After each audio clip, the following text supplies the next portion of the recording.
tingnan natin. Alam ko sa inyo.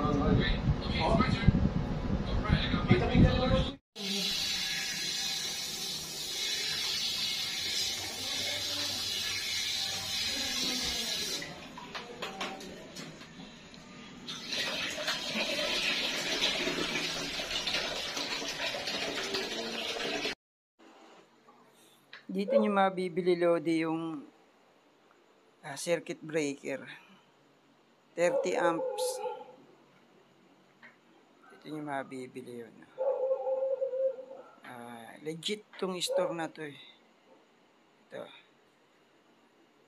30 amps. Yung wire na ginamit ko is 12 yata yun. Hindi ko na matandaan eh, kasi matagal ko na yung binili. Ayan, kay Gasel ako umorder. Hindi ako affiliated sa kanya. Ano lang. Ito.